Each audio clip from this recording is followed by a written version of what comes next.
স্কুলৰ পৰা উভতি আইনাৰ সন্মুখত ৰোৱাটো তাইৰ অভ্যাস। স্কুলীয়া সপোন জাকৰ লগত পাৰ কৰা সময়ৰ অন্তত এই সময়ৰ পৰা আৰম্ভ হয় তাইৰ একাকীত্ব। ভীষণ আমনিদায়ক যদিও আজিকালি সহজ হৈ উঠিছে সকলো।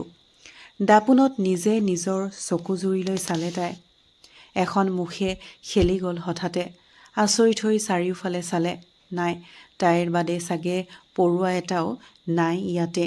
মনলৈ আহিল স্কুলৰ এখন চিনাকি মুখ। হয়, সেয়া তেওঁৱেই। আকৌ চালে তাই সেই একেজুৰি চকুৱে তাইৰ চকুত জিলিকি উঠিল। কিয় দেখিছে তাই সেই চকুজুৰি? দেখাৰ কথাটো নাছিল কাহানিও। চাকৰিটোৰ অতিমাত্ৰা আৱশ্যক নহ'লে তাই হয়তো কাহানিবা আঁতৰি থাকিলেহেঁতেন সেই দুচকুৰ পৰা। নীলাই দাপোনৰ সন্মুখৰ পৰা আঁতৰি আহিল। ৰাতিপুৱা স্কুললৈ গৈ প্ৰাতঃ সভাৰ বাবে ছাত্ৰ ছাত্ৰীখিনিক শাৰীত থিয় হোৱাত সহায় কৰি আছিল। নীলাই এজুৰি চকু এইখিনি সময়তেই তাইৰ ওপৰতে নিবদ্ধ হৈ থাকে জানে তাই। কোনোফালে মন নিদি তাই সদায়ৰ দৰে নিজৰ কাম কৰি থাকিল। শৰ্মা ছাৰৰ কথা তাইৰ কাণত পৰিল। ডেকা ল'ৰা, মনৰ কথা মনতেই ৰৈ যাব চাবা। আকৌ লগে লগে নিৰ্মালী বাইদেউৰ মিচিকীয়া কণ্ঠ। শিলক গলাব নোৱাৰি শৰ্মা ছাৰ। তাৰ পিছত সেই দুচকুৰ বাক্যবান তাইলৈ। গলিব বাইদেউ, শিলো গলিব, আৰাধনা অব্যাহত থাকিব নগলালৈ। কাণ মোৰ গৰম হৈ আহে তাইৰ সদায়ে এনেকুৱা কথাবোৰত। কিন্তু নকয় কাকো, একো ক'বও নোৱাৰে। বৰ সমস্যা হয়। এনেকৈ কাম কৰিবলৈ তাইৰ নুবুজে কোনেও। আকাশে বুজিও নুবুজে, বুজাবও নোৱাৰে তাই। তাই থকা গাঁওখনলৈ যোৱা কেঁচা আলিটোতে স্কুটিখন ৰখাই দিলে তাই। ভাগৰুৱা মনটোৱে শান্তি কতোৱে পোৱা নাই। কি কৰে বাৰু তাই? কিয়েই বা কৰিব পাৰে? প্ৰকাণ্ড গছ এজোপাৰ তলত ৰৈছিল তাই। এজন দুজন পাতলীয়াকে মানুহ অহা যোৱা কৰি আছে। হঠাতে বাইক এখন আহি তাইৰ ওচৰতে ৰ'ল। হেলমেট নমাই তাইৰ কাষলৈকে আহিছে। তাইৰ প্ৰেমিকখ্যাত সেই দুচকুৰ অধিকাৰী। তাইৰ খঙত ৰঙা পৰা মুখখন দেখি সেইজনে হাঁহি হাঁহি কৈ উঠিল, হ'ব, খং কৰি মিছামিছি গাল মুখ ৰঙা কৰিব নালাগে। মই এইটোহে দিব আহিছিলোঁ। তাইলৈ তাইৰ ৰুমৰ চাবিপাত আগবঢ়াই দিলে আকাশে। তাই খঙত তাৰ ফালে তুলি লোৱা দুচকু তললৈ নমাই ল'লে ততাতৈয়াকৈ। এৰা আহিবৰ সময়ত তাইৰ বেগটো পৰিছিল কমন ৰুমতে। সামান্য সৌজন্যতাও নেদেখুৱাকৈ তাই চাবিপাত লৈ গাড়ী চলাই গুচি আহিল। আকাশে সদায় হঁহাৰ দৰে তাই যোৱালৈ চাই হাঁহি ৰ'ল। সি নিজে নিজে কৈ উঠিল, গোসাঁনীজনী, 4 বছৰ কম সময়তো নহয়। একেই কথা, একে চাৱনি, একেই দিন, একেই দূৰ। নীলাও শিল নহয়, তাইও তেজ মঙহৰে মানুহ। তেনেহ'লে কিয় বাৰু আকাশৰ মনটো বুজা নাই তাই? কথা কাৰো লগতে প্ৰয়োজনতকৈ অধিক নাপাতে তাই। সেই বুলি অহংকাৰীও নহয়। সকলোৱে ভাল পায় তাইক, সমীহ কৰে তাইৰ গাম্ভীৰ্যতাক। আকাশে নাজানে তাইৰ কোনো কথা, মাথো জানে তাই সঁচা, তাই ধুনীয়া, মন এটিৰ অধিকাৰী। নাভাবে তাই বাৰে বাৰে তাক উপেক্ষা কৰাৰ কথা। তাইৰ চকুৰ ভাষা বিচাৰি হাবাথুৰি খায়। তথাপিও তাতেই তাৰ জীৱনটোৰ অৰ্থ বিচাৰি পায়। আজি দুদিনৰ মূৰত স্কুললৈ আহিছে নীলা। আহিয়ে সদায় দেখাৰ দৰে সেই চকুজুৰি চকুক দেখোন দেখা নাই। তাই বাৰে বাৰে আকাশ বহা চকীখনলৈ চাইছে। 9:15, 20 মিনিট। এয়া 9:30 হ'ল। আনদিনা তাই আহি নাপাওঁতে আহে সি। আজি জানো কি হ'ল? তাই তাত ততাতৈয়াকৈ বেছি আচৰিত হৈছে। কিয় বিচাৰি ফুৰিছে তাই আকাশক? সি আহে নাহে তাৰ কথা। কিয় মূৰ ঘমাইছে বাৰু তাই? নিজকে নিজে প্ৰভূত দিও বাৰে বাৰে গেটৰ ফালেই চকু ৰাখিছে তাই। প্ৰথম ক্লাছলৈ ওলাওঁতে লৰালৰিকৈ আকাশ সোমাই আহিল। আকাশ প্ৰিন্সিপাল ছাৰে কামটো হ'লনে সুধিছিল। যোৱা ছাৰৰ ৰুমলৈ। নিৰ্মালী বাইদেৱে ক্লাছলৈ যাওঁতে কৈ গ'ল। গম নোপোৱাকৈ নীলা ৰৈ আছিল তাৰ ফালে চাই। সি এবাৰো তাইলৈ নাচাই ক্লাছলৈ ওলাই গ'ল। এয়া প্ৰথমবাৰৰ বাবে নীলাৰ বুকুখন কঁপিল। বেয়া লগা ভাৱ এটাই খেলি ধৰিলে তাইক। গধূলি সময়, 10ম শ্ৰেণীক পিছদিনা পঢ়াব লগা পাঠটো পুনৰ এবাৰ চাই লওঁ বুলি বহিছিল তাই। আকাশৰ অৱজ্ঞাই অস্থিৰ কৰি আছে এইকেইদিন তাইক। সাংঘাতিক ধেমেলীয়া ল'ৰাটো গহীন হৈ থকা হৈছে। তাই নিজকে বুজাব পৰা নাই কিয় হৈছে তাইৰ লগত এনেকুৱা। তাইতো কাৰো কথাই ভাবিব নিবিচাৰে জীৱনত। কিয় আজিকালি আকাশে বেৰি থাকে দিন ৰাতি, সপোন দিঠক সকলোতে। দাপোনৰ ফালে চোৱাও বাদ দিছে তাই। আকাশৰ দুচকু তাইৰ দুচকুত দেখাৰে পৰা 4 বছৰে অৱজ্ঞাটো কৰি আহিছেই তাই। তাৰ পিছতো কেতিয়া আকাশ তাইৰ হৃদয়ত সোমাল তাই ধৰিবই পৰা নাই। নোৱাৰি আৰু অস্ফুট স্বৰে ওলাই আহিল তাইৰ মুখৰ পৰা। তাইৰ কথাবোৰ জানিলে জানো কোনোবাই তাইক ভাল পাব। তাইৰ পৰা ঘৰৰ মানুহবোৰে আঁতৰি যোৱাৰ দৰে সকলোৱে আঁতৰি যাব। কাৰো ওচৰ নাচাপে তাই কাৰো হ'বই নোৱাৰে। তাই কলুষিত তাই। দুহাতে মূৰটো চেপি ধৰি বহি থাকিল তাই। কালি ৰাতি ডায়েৰীত নিজকে আঁকি আজি সুস্থিৰ হৈছে তাই। নিৰ্মালী বাইদেউৰ লগত পাঠৰ ইটো সিটো আলোচনা কৰি থাকোঁতে আকাশ আহি বহিল সিহঁতৰ কাষত। শৰ্মা ছাৰে তাক দেখিয়ে কৈ উঠিল, কি ডেকা ল'ৰা, গা পা ভালে আছে নহয়? মোৰ আকৌ কি হ'ব ছাৰ, ভালেইতো দেখিছে। দেখা নাই ভালে, সেইকাৰণেই সুধিছোঁ। শৰ্মাদা, ডেকা ল'ৰা সলনি হৈছে নেকি হে? নিৰ্মালী বাইদেৱে যোগ দিলে। সলনি হ'ব লাগিবই বাইদেউ, তাতে যদি আনৰ সুখ মোৰ আপত্তি নাই। সদায় এনেকৈয়ে কথা কয় সি তাইলৈ কাৰ এৰি। তাই চালে আকাশলৈ। সি কিতাপ এখনত এনেই চকু ফুৰাই আছিল। সুখ নহয়, আনৰ মহাসুখ হৈছে বাইদেউ।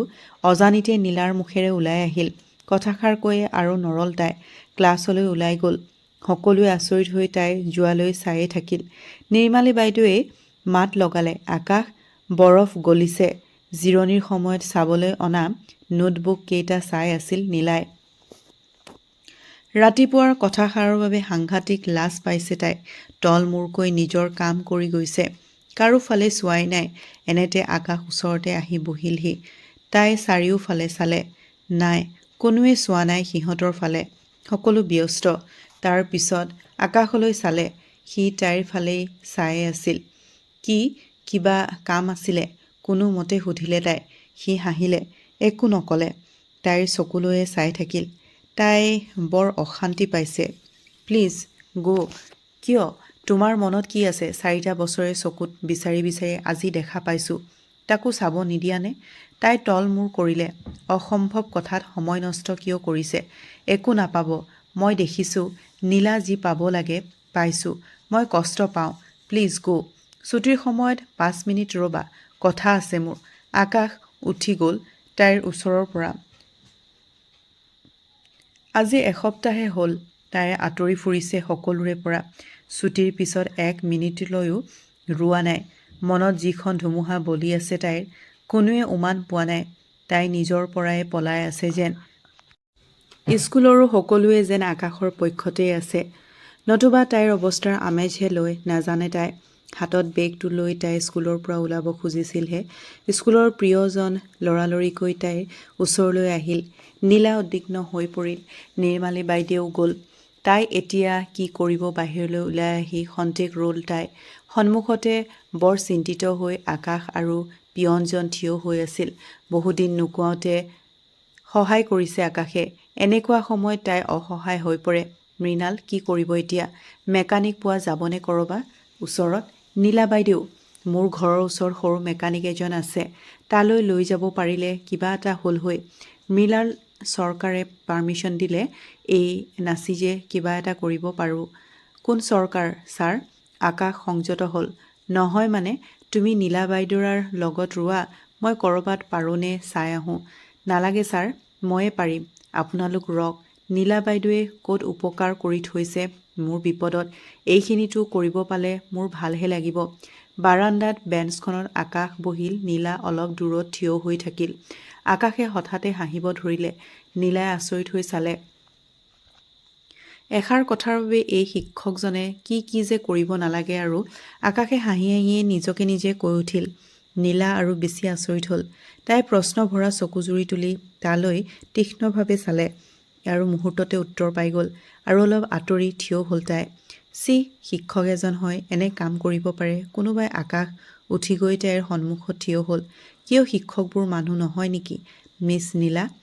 তাই দুখোজ পিছুৱাই আহিল আৰু আকাশ দুখোজ আগুৱাই। আকৌ তাই দুখোজ পিছুৱাই গ'ল। আকৌ আকাশ দুখোজ আগুৱাই গ'ল। কথা এষাৰ পাতিবলৈ কিমান কাকুতি মিনতি কৰিব লাগে তোমাক? কিয়?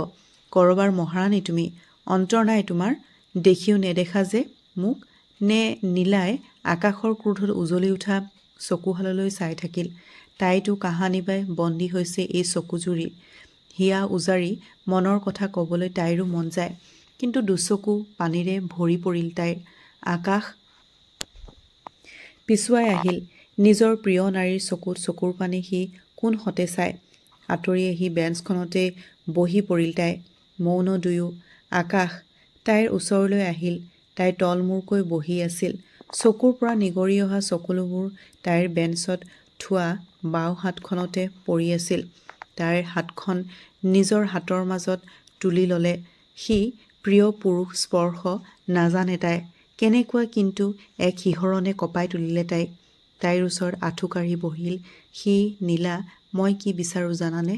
তাই তাৰ মুখলৈ চালে। নীলা, এই তোমাৰ আইত চকুজুৰিত থকা বিষাদবোৰ, চকুৰ পানীবোৰ মোক ভগাই দিয়া এবাৰ।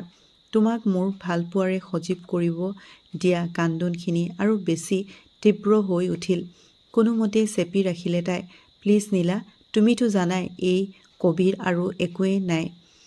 এটাই মাথো কামিজ, তাৰো চিগু চিগু চিলাই। বিধ দিয়া শপত, শব্দবোৰেও ঢৌকা দি যায়। আকাশে এখন হাতেৰে কাণত ধৰি ক'লে। নীলাৰ হাঁহি উঠি গ'ল। পিছ মুহূৰ্ততে গহীন হৈ ক'লে, বৰ কঠুৱা মোৰ কাহিনী। শুনিব পাৰিব, কিন্তু সহিব পাৰিবনে নাজানো। হাতখন আকাশৰ হাতৰ পৰা এৰাই থিয় হ'ল তাই। মই চব সহিব পাৰোঁ, তিতা মিঠা চব। মই ক'ম পিছত যি সিদ্ধান্ত ল'ব আপুনি। এনেতে মৃণাল মানে পিয়নজন আহি পালে। বাইদেউ, হৈ গ'ল, একদম চকাচক কৰি আনিছোঁ। সৰু চহৰখনৰ কফিশ্বপ এখনৰ এটা মূৰত দুয়ো বহি আছিল। বহু কথাই ক'লে তাই আকাশক। কাকো কাহানিও নোকোৱা। আকাশ আশ্চৰ্যত মুখ হৈ গৈছিল। তাৰ নীলাজনীয়ে ইমানবোৰ যন্ত্ৰণাৰ পাহাৰ কেনেদৰে বুকুত কঢ়িয়াই আছিল বাৰু? নীলা, তাতেই জানো তোমাৰ জীৱন শেষ? মই ধৰ্ষিতা পত্নী। আকাশ, এতিয়াও কিবা বাকী আছেনে বাৰু? তাত তোমাৰ ভুল কোনখিনিত নীলা? কি কয় আকাশে? সকলোৰে পৰা সদায় তাই পুতৌ আৰু লাঞ্ছনাৰ সন্মুখীনহে হৈ আহিছিল আজিলৈ। নীলা, তোমাৰ অপৰাধী তোমাৰ বিচ্ছেদিত পতি, যাৰ বৰ্তমানত ক'তো স্থান নাই। তেওঁ তোমাৰ সন্তানৰ হত্যাকাৰী, যাৰ শাস্তি তেওঁ ভুগি আছে। কম বয়সতে বিয়া দি মোৰ জীৱনটো ধ্বংস কৰা বুলি মা দেউতা সেই শোকতে ঢুকাল। আকাশ, দাদাৰ মোলৈ ঘূৰি চাবলৈ আহৰিয়ে নাই। আৰু নজন্মোতে মোৰ সন্তানক সেই অসুৰে মাৰিলে। মই যদি তাৰ বিৰুদ্ধে আইনৰ কাষ নাচাপিলোঁ হৈ, মোৰ সন্তান বাচি নাথাকিলেহেঁতেন আজি।